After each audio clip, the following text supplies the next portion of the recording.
Καλησπέρα σας. Ευχαριστώ για τους διοργανωτές για αυτήν την πολύ όμορφη διοργάνωση που με έχουν εδώ. Θα κάνω την ανακοίνησή μου στα αγγλικά.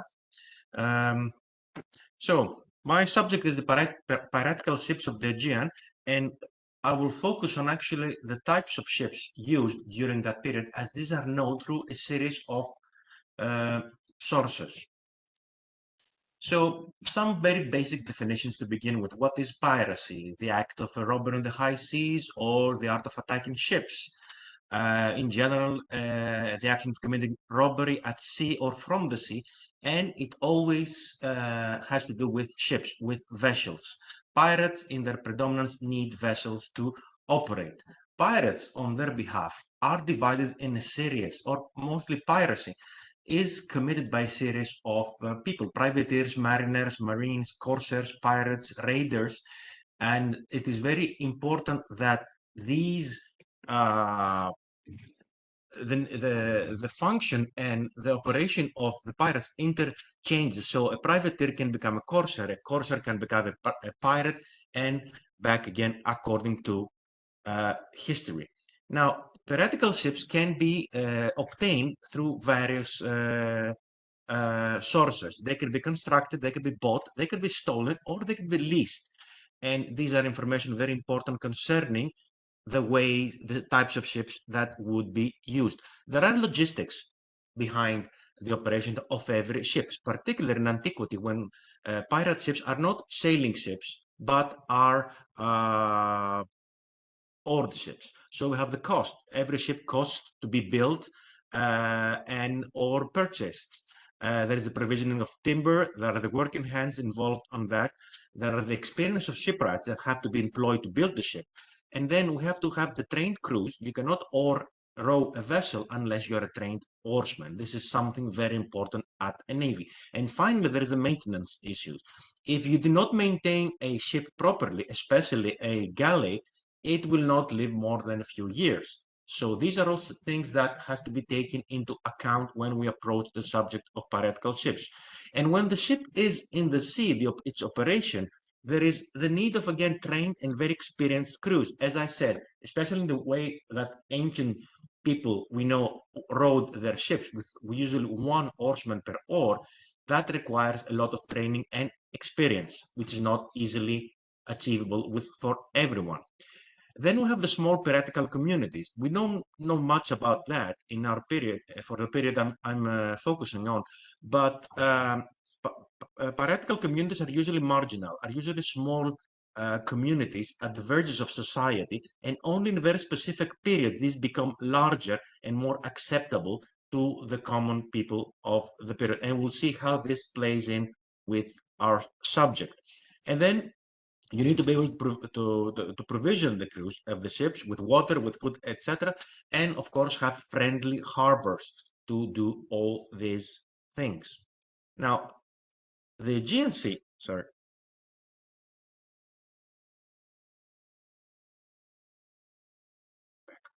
Now, there are some basic factors of the natural environment of the Aegean.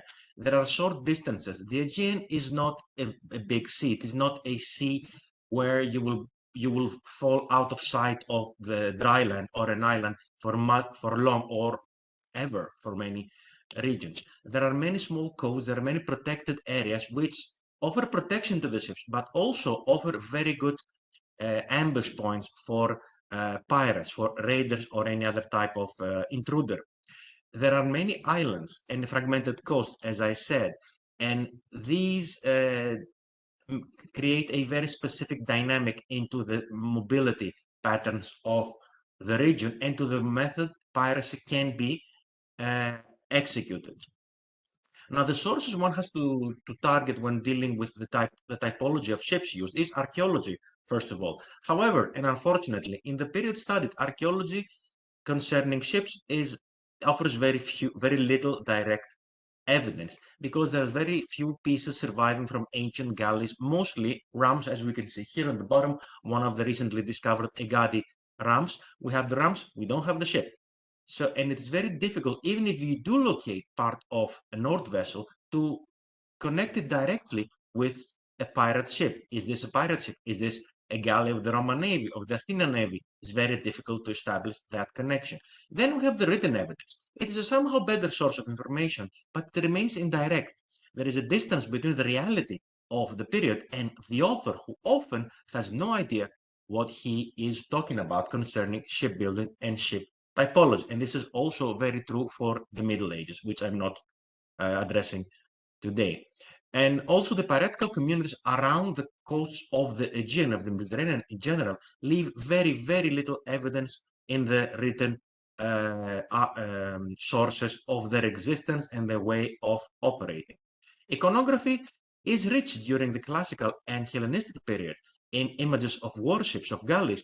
However, there is no scene that I know that can be safely connected with acts of piracy and with actual pirates. So this gives us indirect evidence concerning ship types. And finally, there are the ethnographic parallels or historical parallels, which can be, as we will see, very useful, but they still remain indirect evidence about the nature of ships used. Now, there is a series of ships used in in the classical world, and here is a very simple table based on Morrison and Coates reconstructions, starting with a typical classical trireme, going to the huge hex series, the 6, the 5, the 4. We have the 3 Hemiolea already mentioned, and smaller ships like the Hemiolea and the Liburna. And these are mostly based on written evidence and the always problematic iconography. Now, let's see, and this is where I tricked you, because I'm not going to talk about a lot of archaeology today, although the conference is archaeological. I'm going to focus on what we have, which is written evidence. So one of the earliest references to piratical ship during the classical period is what Thucydides reports about the battles around Sphacteria, that the Messenian pirates, Εκκληστρικής Μεσσηνίων Τριακοντόρ και Κέλιτος Έλαβων, they used two different types of ship. A triaconter, a 30-oared vessel, and a kelis. We will see what a kelis is. Both ships are small, and we know that triaconter is equipped with 30 oarsmen. Now, a bit later, triaconters survive in the Athenian navy despite the predominance of the trireme. And Iphicrates, a very cunning, a very resourceful general, employs triaconters to act as raiders, mostly as Polyaenos in the stratagems reports, who these ships have oarsmen who double as fighters too. Aeschines, in around 350, reports an epactrokelis, which is a type of a kelis, a small vessel used by pirates. Sometime in the 4th century BC, and unfortunately I couldn't find the original text, in the etymological magnum there is a current Hemiolea reported, and the same type of ship is reported in 331 BC of Aristonicus of Mithina sailing into the harbors of Chios with 5 pirate Hemiolea.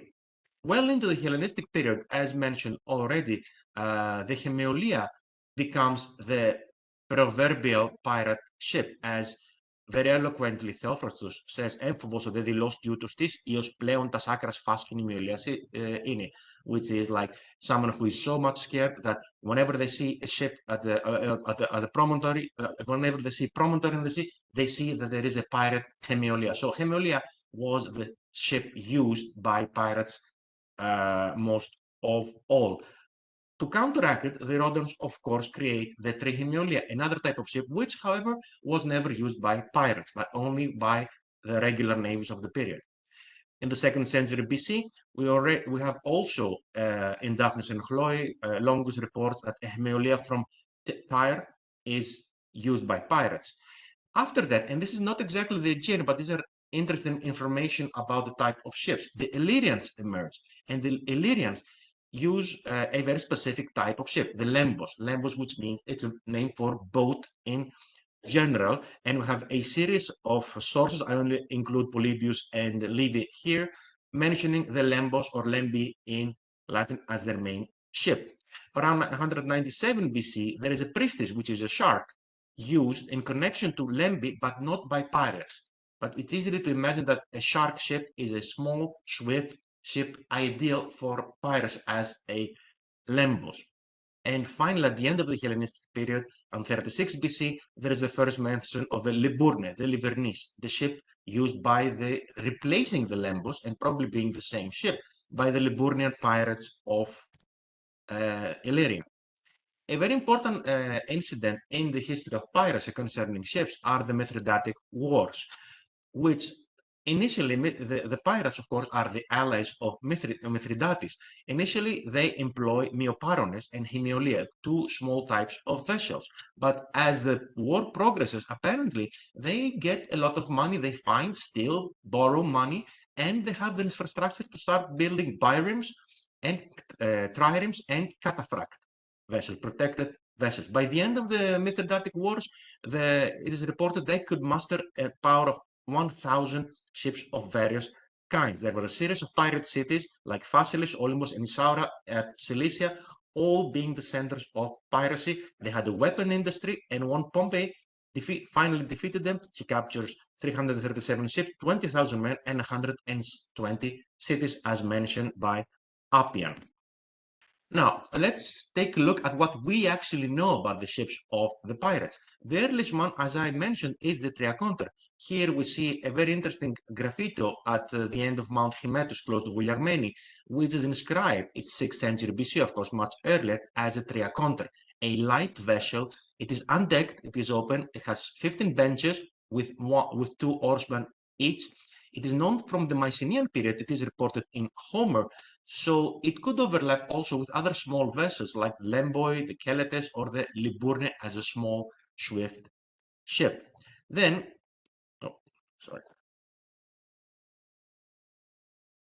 we move to the Lembos. It is a generic term, very generic to describe any small vessel. It is light, undecked. Here we see what is believed to be a Lembos on an Illyrian coin used by Liburnian kings and pirates. It is successful and is employed both by the pirates as well as regular navies, and Philip V created a squadron full of Lemboi.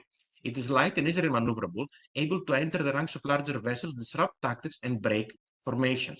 It is reported as having 16 to 15 oarsmen in total, and here is one of the finds. This is a reconstruction of possible Lembos from the later Roman Lembos from the harbor of Pisa, in Italy, where the remains of such a ship were found, and this is what probably a Lembos looked like also in earlier periods.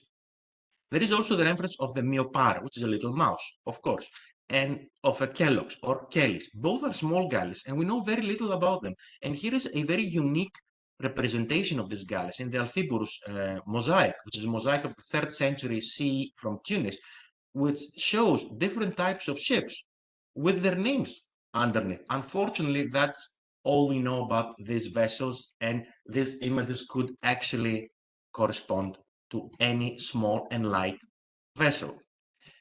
The Livornese, the Liburna, is probably the most successful piratical ships, not so much in the Aegean, but at least in the Adriatic Sea. We know that it replaced the Lembos. We know that it was equipped with 50 oarsmen engaged in 2 levels. It was about 20 meters long and 4 meters wide, and it had no outrigger. Outrigger is the parexeresia or apostis, a rowing platform on the side of a ship. It was a bit complicated to build and a bit flimsy. It could easily be destroyed during battles. So it was very often shipbuilders chose not to have an apostis there to make their ships easier to maneuver and cheaper. It could achieve, as it is believed, an estimated maximum speed of 7.5 knots, quite a fast ship. It was very successful and it survived well into the Roman period, as we see here from Trajan's column and in a feasible reconstruction suggested by John Coates. And now we reach the basic weapon of the pirates during the Hellenistic and most likely classical period, the hemiolia. Now, what is the most important feature of the hemiolia? It is a half bireme. As you can see on your right hand in the simplified drawing, what happened is that because of the shape of a ship, you do not have enough space all along its length to have 2 or 3 oarsmen on every bench, on every file of oarsmen. So what happens here, and this is of course the same principle in Triomelia, you only fit a second file of oarsmen in the middle, which you see here in red. Whether these row on the same level or not, it is unknown. At the reconstruction by Morrison and Coates, it is suggested that they're rowing on the same level, but this could not be the case. There might be, it could be a bireme or something like that one of the major advantages of such a ship is the small length to beam ratio, which means like a very long and narrow ship is very difficult to maneuver. It is a ship very easily to break under pressure. You cannot turn it around very easily, and it is not easy to use sails. What has been suggested by Lionel Casson is that these ships could easily hoist a sail and use a sail until the last moment of the battle, and then leave the battle and the place of looting or whatever they did by also using the sail as an auxiliary power. And this makes a lot of sense in such ships. And this is most likely the reason why the Hemiolea was employed by pirates. Fast, cheap, easily to maneuver, and also easily to man because it has much less oarsmen than a regular ship. The logistics is something that we should always think about when we think about ancient oared vessel. We see here, for an example of a Penteconton, a ship with 50 oarsmen and fighters and its crew. So this is a calculation of 55 men on board a ship. We know that an oarsman needs anything between 2.1 and 6.6 liters of water per day to operate properly. And if someone has to row all day, which of course will not happen because crew members will be exhausted, they need a lot of water. They also need 4,000 to 5,000 kilocalories per day. Concerning food, it is much easier to carry or find food rich in calories, even either that being beef, jerky, or whatever, or any kind of legumes on the ship. We know that is what they ate as described by Thucydides. But the most important factor is water. People need water and they need stations, and that's not always available for pirates. So the disadvantages concerning the oared vessels of the pirates is their inability to employ large numbers of troops. They have limited access to monetary and material resources, and they need to train and maintain crews. They need to keep them disciplined also. They also need friendly harbors to supply their crews with water and food and maintenance. They need also maintenance facilities. They need ship sheds that they used in the regular harbors of the period, especially for larger ships. As I already mentioned, larger ships are difficult to handle. They have difficult steering and difficulty in using sails, whereas small ships cannot tackle large military vessels or make full-scale raids. The advantages are very straightforward too. Smaller ships are easier to build, purchase, or steal. Smaller ships are easier to handle and steer, and you can use sails, as I already mentioned. Smaller ships are easier to haul on beaches and approach shallower estuaries and waters. And finally, the crews are easier to master, train, and support in terms of food and water. These logistics seem to change at the end of during the Mithridatic Wars and the rise of Cilician piracy. And here we have not a paradox, I would say, a change that these pirates become actually corsairs because they most likely are paid by the loot of Mithridates. Of course, they acquire their own loot, and thus they could pump up their navy and create bigger and better protected ships. It still remains unknown whether they built their own ships or not. Cilicia has some wood resources, but it's very difficult to establish whether it was a forested area in antiquity or not. We know that the Taurus and Antitaurus mountains are rich in timber today, but what happened in antiquity is a problem.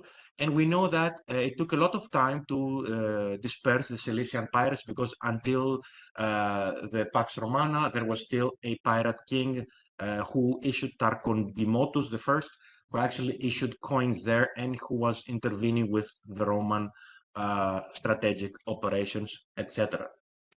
Now, looking at the parallels I mentioned, it's very interesting to look at what we know from the recent period of piracy in the Aegean Sea. There are many different types of ships used in the Aegean. I'm focusing more on the ships used by the local communities, not by the corsairs who could actually employ large galleys built in Venice or Constantinople or any other big naval centers. And they have lots of resources paid by the Venetian Republic or the Sultan of Constantinople to operate. So we have types like the Galeota with 16 to 20 rowing benches, the Brigantine with just 2 masts and sometimes rowed, We have the felucca with 12 rowing benches, the sebek, the mystico. It's a much faster ship, and sometimes it can also be rowed. We have the fusta, which is a light galley. We have, unfortunately, I couldn't get a better image here. All of them bear strong resemblance to the ships of the Cilicia, the ancient piracy in the Hellenistic period. Small, easy to maintain, fast, easy to hide, easy to attack.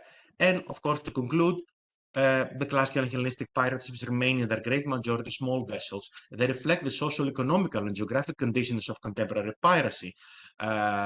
Smaller ships are, of course, easier to handle, build, and maneuver, and larger ships appear only when the Cilician piracy acquires the form of these pirates acquire the form of corsairs and have better funding. And the choice of smaller vessels is common also in much later periods and the Aegeans. And thank you. Σας ευχαριστώ πάρα πολύ.